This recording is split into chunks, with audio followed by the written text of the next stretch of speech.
here from Hedgehog's Homestead.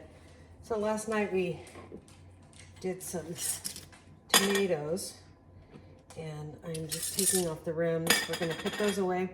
But I really wanted to talk about, it's getting colder. Yesterday we kind of had a real cold spell. Now it's warming up again. But before we know it, it's gonna be cold and we get a lot of wind here. And we're about 400 feet above sea level. So we're not real high or anything, but our winters can be, because of the wind, can be really cold. And so because we live in such a windy area, I need to think about how I'm gonna fortify the chicken coop and what we're gonna do about our chickens. Last year we lost a chicken. We had an extra rooster and he got pushed out by the other rooster. And so they wouldn't let him, he literally, Fred, the guy that's always on our videos, he sat in front of the door and would not let this rooster in. Beautiful white rooster. I called him Barney, like Fred and Barney. And it was horrible. And we lost Barney because of that. And so one of the things that I want to make sure is that we have good chicken culture and that we also have areas for all our chickens to go to that where they can get out of the wind, because it doesn't get that cold here, but the wind is the factor that makes it really different here. It can take that chill down and just go right through your bones. And so so we want to make sure that all our chickens can get in. We want to make sure that our coop is draft free.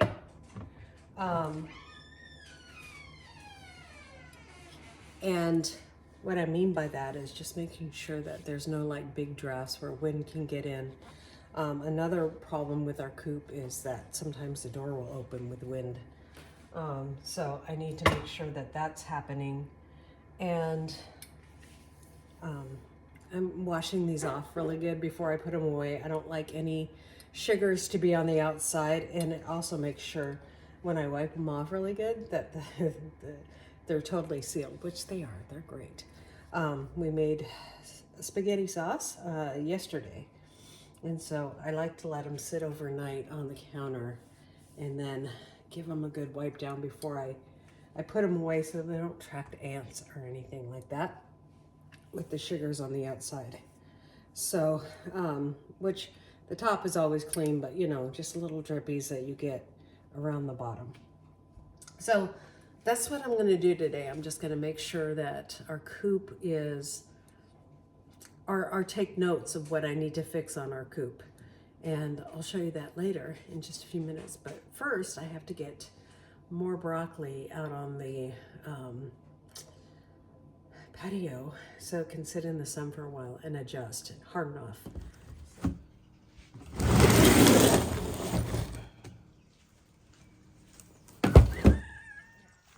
I don't know if you guys can see it.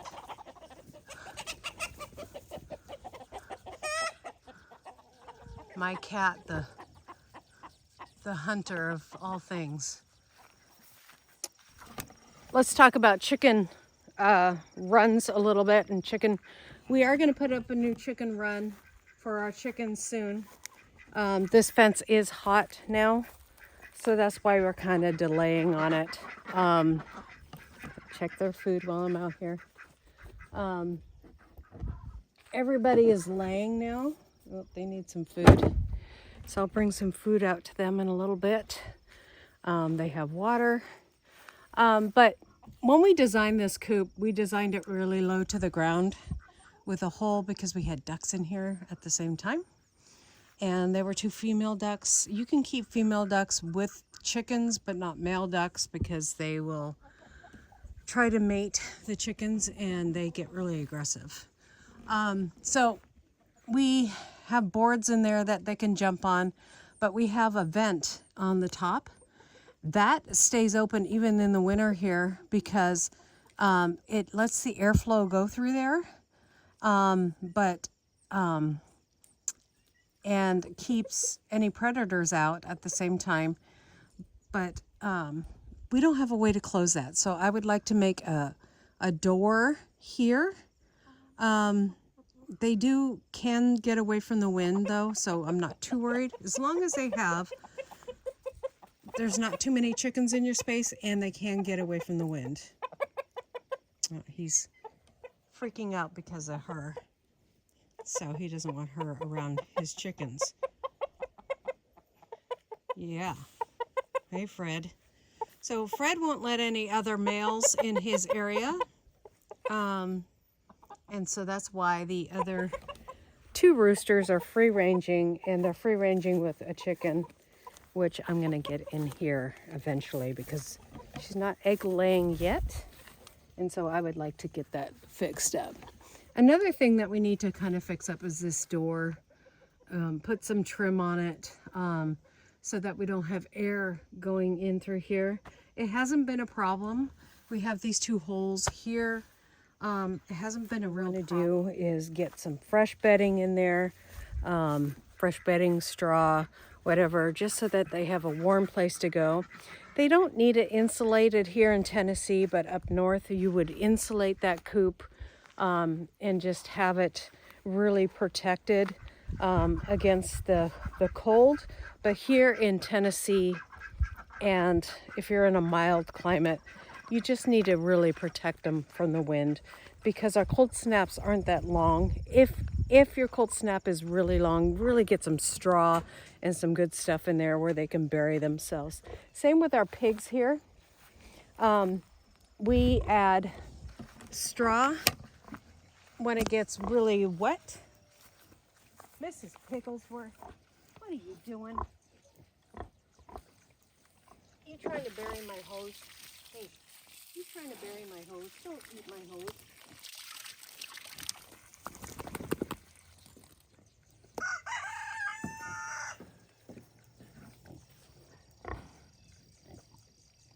Stock up on straw and things before the winter season comes because you really want that availability to be able to get that stuff, because what happens is when a cold snap comes in, just like any other emergency, or we know that big storms are coming in here in Tennessee, everybody rushes to the store and stocks up. Well, if you're a homesteader, you don't really need to do that because you have most of your stuff in your store that you would get at a store right in your backyard. But that's what people do with straw and hay too. So you want to stock up on those things before that winter rush, before people know that a big cold snap is coming. You want to have your bedding done. You want your coop set up like fall, in the fall. North, you really want to get that done now. You really want all that stuff ready to go, and you want extra straw, lots of extra straw for bedding for your animals, or spent hay, whatever you want to use. And that's what we need. We don't use it for food yet, but if we had goats and cattle, we would be getting the extra food and make sure we get it before the winter rush, because once winter happens, or when you get a big storm warning, everybody rushes to the store, and neither they run out or they hike the prices. So you want to get that stuff before that happens. You want to be prepared for winter before it happens with your animals. So one of the things that we will be doing is getting some extra straw for the pigs, so that if we don't have them in the woods, we will be prepared for bedding for them. We always keep extra straw around for when we got a pig nesting. It's a great way to know that your pig is nesting. One of the things that we're still trying to figure out is where we're going to put our pigs for the winter, because we like to put them in a permanent spot where I can get to them and get water and get food really easy. And they are protected from storms and stuff like that. And the best place for a pig is in the woods. And so we would love to get them in there. The ground's softer. They can make a nice wallow in there. They can just really enjoy life out there. That's where pigs prefer to live. They will be protected from the sun and the wind and the rain. So that's what we want to do. And so enjoying her life. Huh, kitty. And so that's some of the stuff that we're working on and thinking about this time of year. Not only putting the garden to bed, you really want to remember that you need to be stocked up for the winter for your animals, and be prepared for, I like to put and clean out the chicken coop really good right before in the fall, before winter comes. Put extra bedding, double bedding in there, because they're going to keep it in there all winter. Because if they manure in it, that's only going to cause heat, and that will go to the bottom of the bed of their area. They're going to be in there a lot more because it's going to be rainy. They like to stay dry. And so making sure you have a coop that's big enough for all those animals to winter in the coop. One thing that we like to do when it does get snowy and all of that, our chickens don't like to get out in the, either you put some bedding down on the ground so that they can get to their food and water, or you just feed them inside. And that's what we do. Is our coop is big enough so that they can go inside and stay inside that coop and stay warm, and with the extra bedding, and you're putting their food and water in there. And then I usually change to a watering system for my chickens that is either heated. I haven't done that yet, but that's a good idea. Especially if you're up north, you really want one of those. But I like to get those rubber bowls for water. For the winter, we're probably going to pick up a couple more of those for our pigs, that you can easily break the ice out of, because those rubber bowls, you just turn them over and you stomp on them a couple times. The ice comes out of that, and then it's just easier to clean out and take care of during the winter. So that's the things that I switch over to. The feeder is the same. I add protein during the winter.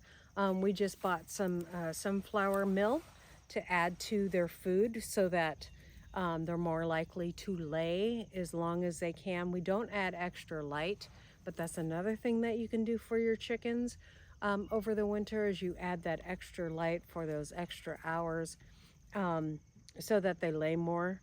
I don't like to force my chickens to lay, because that kind of, I like them to have the break during the winter, and then I think you end up with the chicken that lays eggs longer.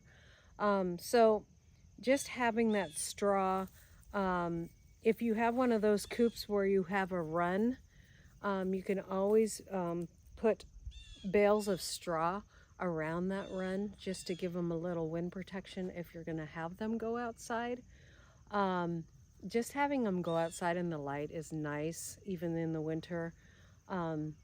But just having, as long as they have wind protection, they should be okay. So remember that about your chickens and your pigs and most of your farm animals, is they really need that wind protection. Most animals can handle the cold, but as long as they have that wind protection. Our cat would probably go inside, our dogs would go inside, unless we had a farm dog that had that extra hair and was an outside dog all the time. Our cat, she's outside all the time, so we'll see how she does. But if she seems to struggle or it's super, super cold, we'll get her inside. But that is just so remember that extra straw and shelter from the wind. That's what most animals need, especially our chickens.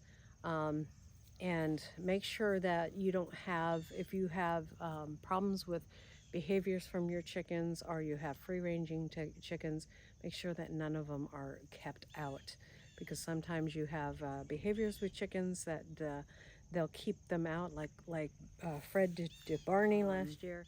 That's what happened to him. He wasn't beat up by anybody or attacked by anybody. He was frozen.